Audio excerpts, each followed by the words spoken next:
this leads me to my next question, just regarding the manosphere. I'm assuming you've heard about it, are familiar with it. Of course.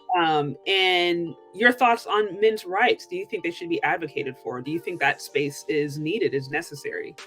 Oh, definitely. Men's rights, that space should be advocated for. It's needed because going back to the whole thing about divorce, I mean, these laws are ridiculous. Alimony, child support, division of assets, all types of stuff. I mean, just ridiculous things. I've heard about some of the craziest stories. Okay, so your wife divorces, no fault. You paying for the lawyers, you paying for half of your assets, you paying. If you can't pay, you go to jail. So things like that need to be advocated for. Men's rights in general, when you're talking about the workplace, corporate America, and you got women involved, all they got to say, sexual harassment, now you got a problem, now you got a lawsuit, now you got reputation permanently. There's all kind of ways that men just don't really have rights in society that they should. So that should be a space we really champion. But more than anything, we need to have spaces that alert men about what's going on. Shout out to Coach Greg Adams, it's a good channel.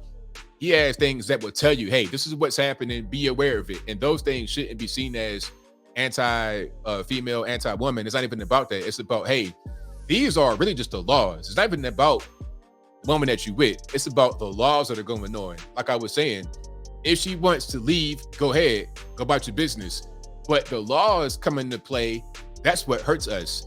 Okay, if you want a divorce, go ahead. But it's the divorce process, the courts, the lawyers, the money, all of that, the laws, that's the bigger issue. So we need those spaces to not only advocate for our best interests, but also to warn us about what's going on. Because a lot of guys go into marriage, they go into corporate America totally blind. They don't know what's going on. Then they get surprised. Oh, here go a lawsuit. Oh, here go a divorce. Oh, now you homeless because you lost your house that you and your wife built together for the past 15 years. You had to sell it and you couldn't get enough money to go get another house in the market. It's a mess. So do you think there should be mandatory paternity testing at birth? Oh yeah, right away, right at birth. It shouldn't even be a thing where it's like a guy has to ask, because that can be a problem. I know guys, and they're not trying to ask their partner because they're gonna think, oh, you don't trust me. You think I'm cheating or whatever. No.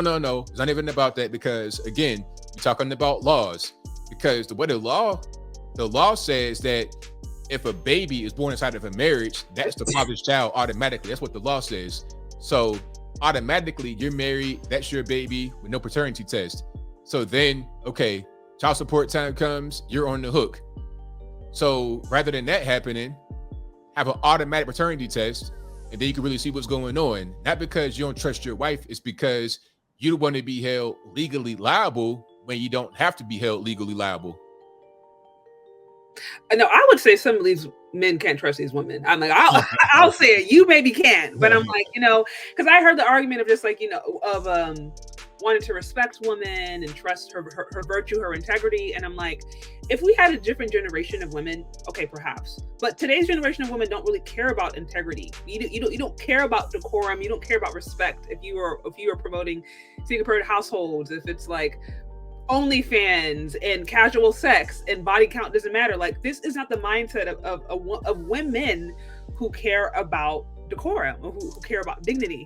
So to me, I think that's just a bogus argument, because quite frankly, women there's not all, right, but there are women out there who do want the freedom to be able to sleep around and then not have to tell a man about it and still make sure they have somebody who's going to pay the bills. And I don't think that you should trust those kinds of women. That shouldn't be incentivized at all. I agree with you 100%.